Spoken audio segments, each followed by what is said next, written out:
There are places no longer marked on maps, where storms don't come for weather, but for the past that refuses to stay buried. At the edge of a forgotten valley stands an old farmhouse. No guards, no weapons. Just a man who's survived too many things he can no longer name Arvin. He's no hero. Just someone who learned to stay quiet long before the galaxy knew what war really meant. But that night, a storm passed over his roof, bringing with it two women. Not from Earth. Velira, once royalty. Silna, once the blade of a fallen empire. Now, exiles, soaked in rain and pregnant, both carrying children that should not exist. And the father was Arvin. They didn't come asking for help. They came to hide from the one who used to own them. Zalith, warlord of Zalith. A tyrant who does not accept that his property has learned how to create without his permission. He didn't bring armies. He came in the form of the only man they trusted. And as the three of Thema warrior, a dethroned queen, and an ordinary man stood between what was and what might be. They didn't know what they were nurturing wasn't just life. It was a new kind of existence. A new choice for the galaxy itself. And every empire knows one truth. The most dangerous child isn't the one born with power. It's the one born of love and defiance. The fire had burned down hours ago, leaving behind only the soft crackle of dying embers and the occasional sigh of old wood settling. Ash drifted like dust in the hearth, glowing faintly. The storm outside had passed, but its weight still lingered in the walls. Velira lay curled on the worn-out couch, her skin dimly lit from within faint golden pulses flickering beneath the surface like breath. A thick wool blanket draped over her, clinging to her form as if trying to shield what it didn't understand. Across from her, Arvin sat with a mug of untouched coffee cooling between his hands. His eyes were bloodshot, not from grief or exhaustion, but from staring too long at something he couldn't name. He hadn't slept. He couldn't. Not with that quiet hum beneath the floorboards. Not with her glowing. At the window, Silna stood like a statue carved from tension. One arm crossed over her chest, the other resting just above her abdomen, subtle, but telling. Her gaze was fixed on the tree line outside, where mist wove between the trees like cautious ghosts. She hadn't said a word since midnight. Silna, quietly, almost to herself. She didn't just survive the storm, Arvin. Something inside her changed. Arvin didn't answer right away. He looked at the couch, at the woman barely breathing, and yet somehow more alive than anything else in the room. Arvin. She fought it, whatever it was, that thing in the sky, and she won. Silna turned, her voice sharper now, but low, contained. Silna. You didn't see her eyes when she stood against it. That wasn't victory. That was connection. She entered it, Arvin. Not with weapons, with her mind. A silence stretched between them, thick, uneasy. Arvin. Then what is she now? Silna didn't answer. She just looked at Velira again, as if expecting her to open her eyes and speak in a language they weren't meant to understand. Then she stirred. Velira's hand moved beneath the blanket, fingers twitching. Her lips parted with a breath that trembled like a leaf in still air. Velira. A whisper. Not used. Becoming. Arvin was already at her side. He knelt, placing a steady hand on her shoulder. Her skin was warm, too warm. Her eyes opened slowly, and what he saw wasn't just gold anymore. It was layered, deep, like looking through a keyhole into something vast. Velira. There's more inside me now. Not just life, it's memory. It's speaking. She moved her hand down to her belly, pressing gently. For a moment, the faintest light flickered beneath her skin, a soft pulse, like a beacon wrapped in flesh. Arvin flinched. Arvin. What the hell is that? Velira. Not a child. A signal. Silna. A signal to who? Velira turned her head slightly. Her voice dropped low, knowing. Velira. Not who. What? From somewhere beyond the house, thunder rumbled again. But there were no clouds left in the sky. No wind. Just a sound that felt like it came from beneath the earth itself. Silna took a step back, her eyes wide but hard. Silna. He's not done. And neither are we. The house creaked softly, like it had just overheard something it would never forget. Outside the window, the mist coiled tighter. and somewhere, deep in the woods, a light blinked once then vanished. The storm was gone, but it had left behind a silence too deliberate to be peace, the kind that waits, listens, thinks. The farmhouse stood still, except for a faint tremor in the floorboards more, a suggestion than a sound, like the house itself was remembering something it shouldn't. Velira slept on the couch, her breathing steady now. Her skin no longer glowed, but it hadn't stopped pulsing. The light had simply gone deeper, buried beneath layers of muscle, bone, and something neither human nor Sarathian. At the kitchen table, Arvin sat hunched forward, scribbling notes he didn't understand beside broken shards of alien tech. Beside him, a cup of cold tea, 2 unopened books on xenobiology, and the smallest thing in the room that felt most alive. A fragment, metallic, coin-sized, old. It vibrated gently against the table, as if waking from a long hibernation. Silna sat opposite him, eyes locked on the shard. She hadn't touched it, not yet, but her hand hovered nearby. She didn't trust it, or maybe she didn't trust what it might respond to. Silna, you feel that too, right? In the walls? In your bones? Arvin, I feel like this house is trying to tell us something, and I'm too human to translate. She let out a breath. Not laughter, but close. Then she reached for the shard. The moment her fingers touched it, it flared not bright, just hot. Like a heartbeat skipping in a nervous system made of light. She jerked her hand back, but didn't drop it. Silna. It's not just reacting to Velira. Arvin. Then who? Silna. Not who, us, me, her, whatever's growing inside us. Arvin looked over at the couch. Velira stirred slightly, murmuring in her sleep. Then her voice became words. Velira, murmuring. Protocol Sarthun. Archive open. The shard in Silna's hand suddenly heated against searing. She dropped it with a hiss. It hit the wooden floor and rolled beneath the couch. Outside the window, a sound echoed. A ping. Like metal tapping the air itself. They froze. Silna. That wasn't thunder. Arvin. Was it him? Silna. Number, that was something older. Lights flickered overhead. Just for a moment, the air thinned, like the house had been holding its breath and suddenly forgot how to exhale. From the couch, Velira's voice came again, clearer this time. Velira, I didn't just survive Zalith. I inherited something he thought he destroyed. Silna walked toward her, slowly, carefully. Silna. Inherited. What? Velira opened her eyes. They were gold still, but threaded now with deep violet veins of starlight bleeding into her gaze. Velira. The first memory, locked into every royal daughter. It sleeps until something violent wakes it. Arvin. And now? Velira sat up slowly, her feet brushing the floor. The house hummed. The wood beneath her toes shimmered faintly, the grain shifting like breath under skin. Velira. Now. We remember everything. Steam lingered in the mirror like a memory refusing to fade. The lights overhead buzzed faintly, casting the room in a pale amber glow. Silna stood alone, one hand gripping the edge of the sink, the other resting just above her navel. She had lifted her shirt minutes ago, but hadn't dared lower it since. Beneath her skin, faint lines pulsed in rhythmic patterns, geometric, unnatural, glowing softly like circuitry buried under flesh. The light wasn't constant, it came in waves, like breath, like thought. She closed her eyes, trying not to panic. But her body was telling a different story. It wasn't pain, not quite.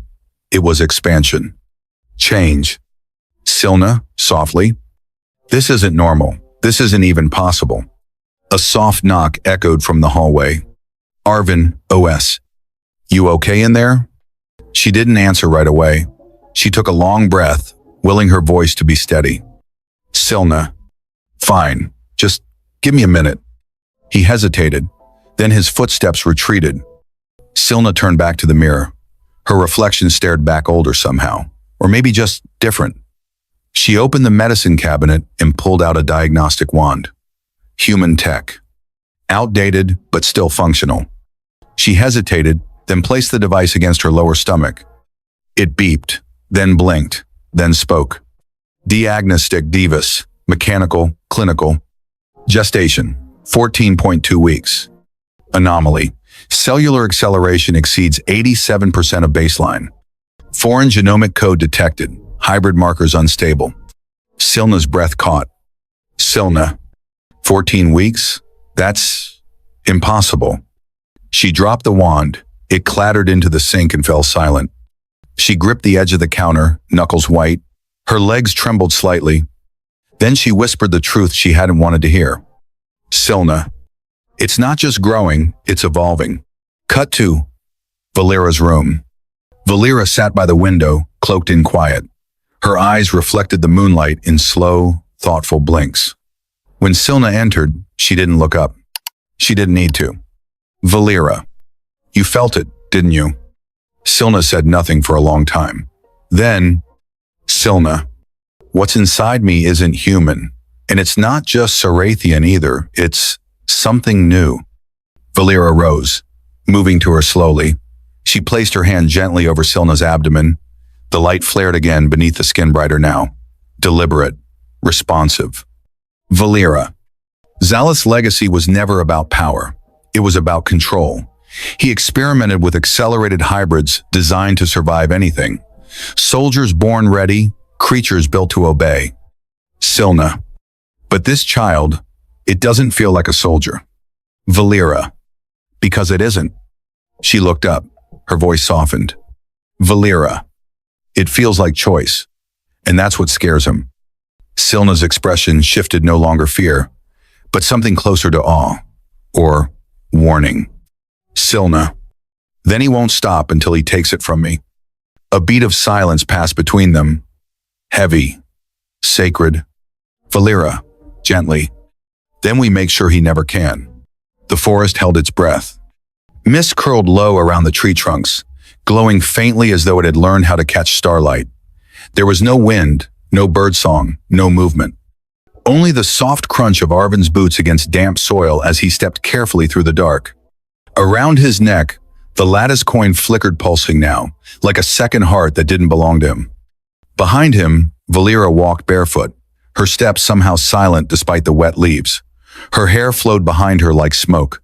Her eyes no longer simply watched, they measured. Every shadow, every tremor, every unseen whisper in the air. Silna followed last, wrapped in her half-shredded cloak, one hand always near the blade at her hip. She didn't trust the silence, or the mist, or the way the trees tilted, as if listening. Then they saw it. In the clearing ahead, half buried in earth and time, stood a monolith. No metal, no stone, just presence. Like the universe had once tried to build a thought, and this was what remained. Veins of violet light pulsed slowly along its surface. Ancient symbols shifted like oil across skin. Silna. Low. That's not Sarathian. Velira. Number. It's older. She stepped forward. The coin around Arvin's neck began to vibrate violently. Thensilence. Total. Suffocating. Velira placed her hand on the surface of the monolith. A ripple spread outward, light running across its face like memory remembering itself. Then came the voice. Not sound, not language. Something underneath. Viralan relay, telepathic. Lineage accepted. Genetic anomaly confirmed. Echo of rebellion detected. Response en route. Arvin frowning. Response? Silna. That didn't sound like an invitation. Velira didn't flinch. Her hand still rested on the surface, eyes unfocused like she was looking through the monolith into something far away and breathing. Velira. They heard the child. Arvin. What are they? She looked at him then, calm, certain. Velira. Judges. From a time before empires, before names. A pulse of light shot upward from the monolith, slicing into the sky in complete silence. The mist recoiled. Overhead, a star blinked. Then, another. Then silence again. But the kind that waits. Silna. They're coming. Velira. Not to help, to decide. Arvin stepped back, eyes darting toward the sky. It was still, too still. Arvin. Then what do we do? Velira.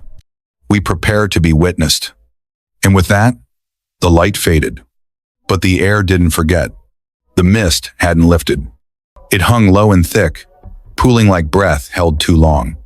The tree line blurred in every direction, as if the world wasn't ready to reveal what was coming. Arvin stood alone just beyond the fence line, shotgun slung low, not out of hope, but out of habit. His eyes scanned the haze. He didn't know what he expected to see. Then he saw it. A shape walking. Not looming, not charging. Just walking.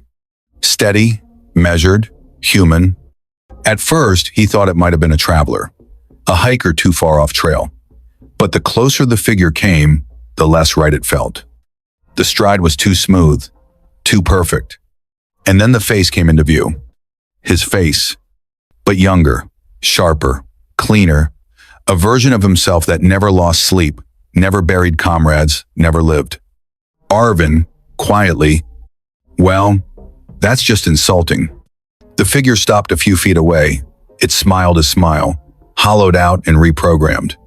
When it spoke, the voice was his two-but, polished, flattened, underlaid with something metallic that hummed behind each syllable. Zalith, Avatar, you've aged well. Rough edges, broken lines. The price of choice, I suppose. Arvin, and you still talk like a villain in a cheap book. Zalith, Avatar, I had to wear a face you'd trust, or at least, fear. Arvin, you chose wrong? A long pause. The mist didn't move. Then Zalith's projection tilted its head subtly, calculating. Zalith, Avatar, you've touched them both. The mother, the daughter, left pieces of yourself in each, and now they carry more than your blood. They carry options. That's dangerous. Arvin raised the shotgun not to threaten, just to feel grounded. Arvin, you're not real. Just a signal in a meat suit. So say what you came to say. Zalith smiled. Too familiar, too wrong.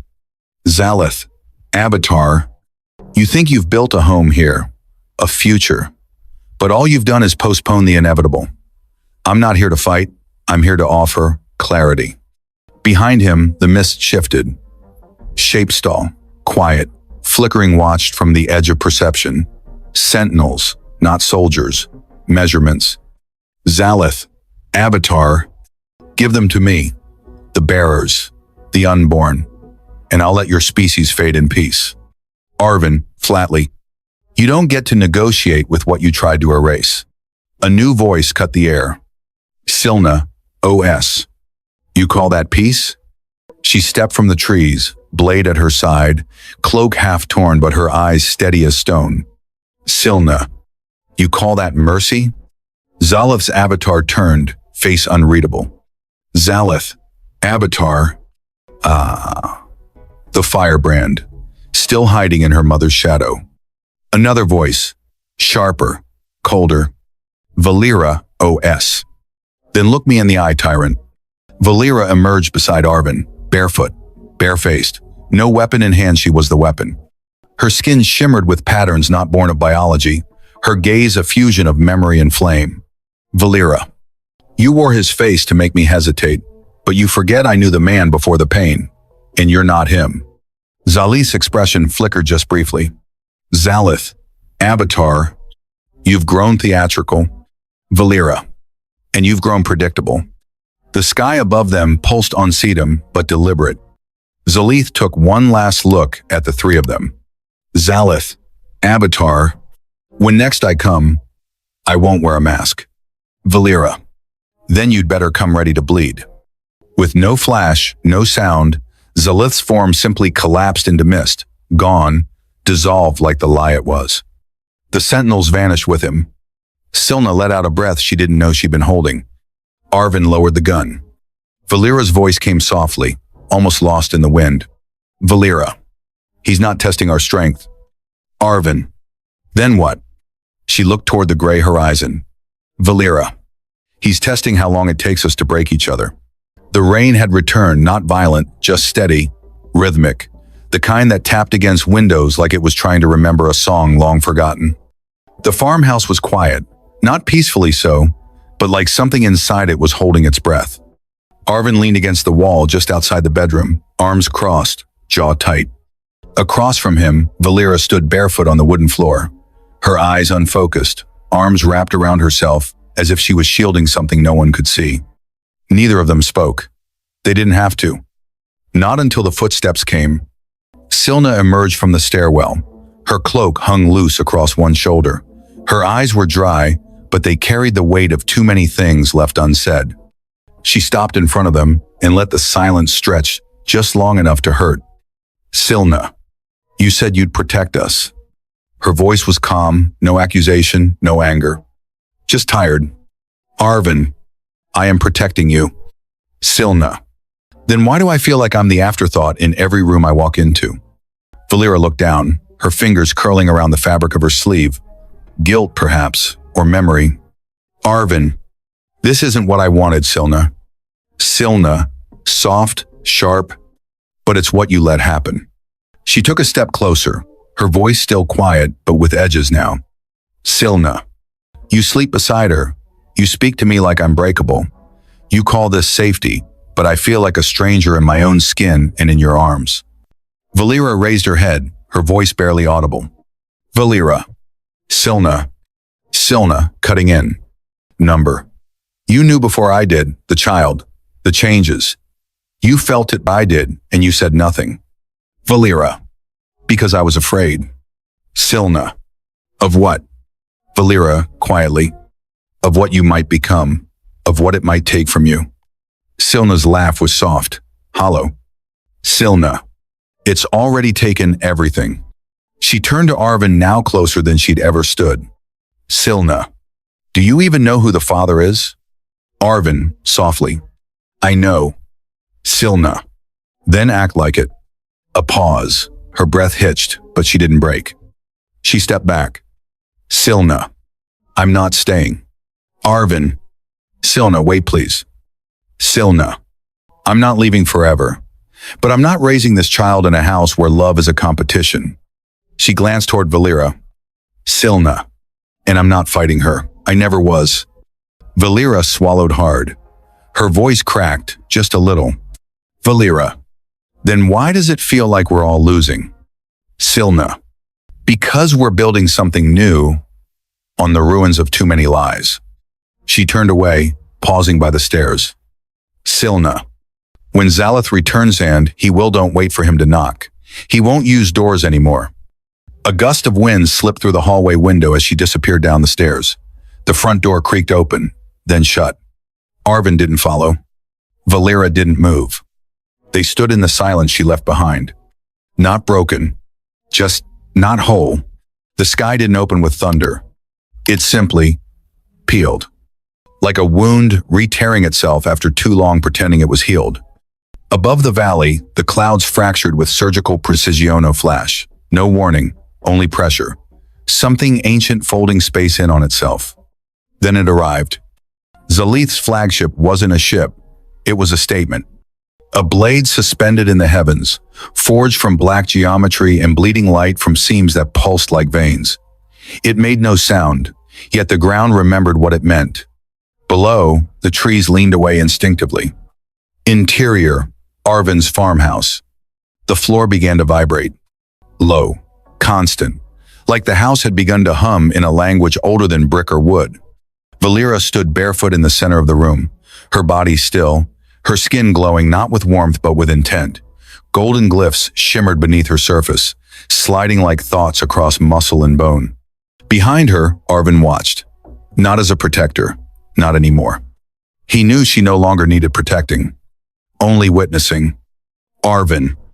He's here. Velira, calm, resolute. Number he's revealing. The windows flickered, not from light, but from signal. Reality itself twitched. Outside, sentinels descended. Humanoid, but not. Towering constructs of black alloy and living code, gliding just inches above the ground. Wherever they passed, grass died. Air stilled, time hesitated. They didn't come to conquer. They came to measure. Exterior. Ridge above the valley. Silna stood alone, cloak torn, hair damp with mist and sweat. The blade at her side pulsed in harmony with her breath. She didn't flinch. She didn't blink. Silna, to herself, they're not searching. They're calculating risk. A voice unfurled across the horizon. It wasn't heard. It was felt like a memory whispered into the back of the skull. Zalith. Voice. Children of rebellion. Return. Silna staggered. Blood traced a line from her nose. She wiped it, unfazed. Interior. Farmhouse basement. Velira knelt before the hearth. The stones beneath her shimmered like water. She was drawing in ash symbols that defied physics, burned into the floor like they belonged there. Arvin. Tell me we can stop him. Velira. We can't. She looked up, and for the first time, her eyes didn't reflect flame. They commanded it. Velira. We can't stop a god, but we can make him bleed truth. She placed her hand on the center rune. The farmhouse responded. Exterior. All around the valley. The soil cracked slowly, deliberately. Not destruction. Awakening. The sentinels paused. One tilted its head. Then shattered, no blast, no impact. It simply broke into fragments of light and fell apart midair. On the ridge, Silna lowered her hand. Her eyes were glowing. Silna, flatly, let him come. She drew her blade and whispered to the wind. Silna, we remember now. The land had split itself open. A circle of shattered stone and glass soil surrounded the ancient relay. The trees nearby leaned away, as if terrified of witnessing what would come next. Zalith stood at the center. No longer projection, no longer illusion. A god carved from bone and starlight, wrapped in armor that pulsed with the weight of dead civilizations. His face was unreadable because it had no face. Just a surface that shimmered with shifting expressions not meant for flesh. Around him, the light bent, not because of mass, but because he rewrote gravity to obey him. Arvin stood just inside the crater's edge, alone, breathing like a man who knew this might be the last dawn he ever watched. Then came Velira, not walking, arriving. Her presence bent the mist before her. Glyphs burned beneath her skin like ancient truths clawing their way into this reality. And with her, Silna, blade in hand, eyes glowing not from rage but clarity. Zalith tilted his head, curious. Zalith, telepathic? You bring the vessels to judgment willingly? Velira didn't flinch. Velira, we bring them to end your judgment. He stepped forward. Each movement distorted the air like a memory misremembered. Zalith, they carry my legacy, my blood, my purpose. Silna raised her sword. Silna, then maybe your legacy should fear what it became. Zalith's voice grew colder. Zalith, you misunderstand. I am not here to kill you. He raised his hand. Zalith, I am here to overwrite you. Energy surged forward, bright, pure, and absolute. Velira stepped in front of it. Her arms open not in defense, but invitation. The beam struck her chest and fractured splintered into golden light, curling outward like petals in reverse bloom. It didn't destroy her. It unlocked her. Her skin split, not torn, but rewritten. Inside her, the first memory unfurled like a library catching fire in reverse. The glyphs pulsed. She spoke, not to Zalith, to the earth, the sky, the child inside her. Velira. Now. Silna lunged forward. Her blade, once metal, now gleamed like liquid starlight. It didn't pierce Zalith's armor. It passed through it. And he screamed. Not in pain. In recognition, because it was his own code that undid him. The two unborn beings inside Velira and Silna awakened in that instant. Not born, but aware. A light radiated from both women's wombs, not heat, not power, but decision. Zalith collapsed. Not crumbling, folding inward. His voice stuttered into static. His form blinked like a corrupted signal. Then, silence. He was gone. Not dead, but contained. Velira staggered. Arvin caught her. Arvin, breathless. Where is he? Velira, eyes glowing faintly. Inside, locked and screaming. Silna stepped forward, wiping blood from her lip. Silna, is it over? Velira looked to the sky. Velira. Number. She smiled faintly. Velira. But it's finally ours to decide. Zalith wasn't destroyed. His body fractured, but his essence, the voice, the presence, the design was sealed in the one place he could never control. Velira's mind. Not banished. Imprisoned.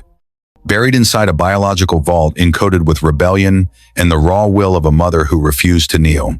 Zalith screams in silence, now heard only in the pauses between Velira's breaths. Arvin, Velira, and Silna are no longer survivors of war. They are the founders of something the galaxy can't name yet. A fracture in empire, a ripple in bloodlines. Within them, two lives grow. One carries the gift of persuasion, a voice capable of calming wars or igniting revolutions. The other is forged in instinct, born with a warrior's reflex, evolved beyond command. They are not heirs. They are not weapons. They are the first roots of something unwritten. They were never just pregnant. They were building something greater, something the galaxy has no name for yet.